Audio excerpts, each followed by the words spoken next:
You ask Tiger to solve. This deals with linear equations with one unknown. The final result is y equals 69/8. Let's solve it step by step. Simplify the expression. Group like terms.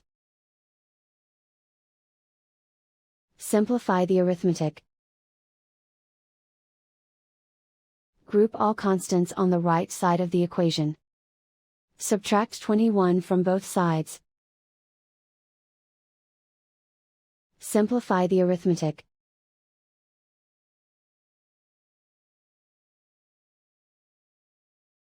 Isolate the y.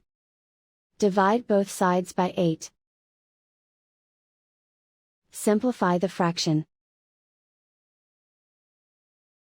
And so the final result is y equals 69/8.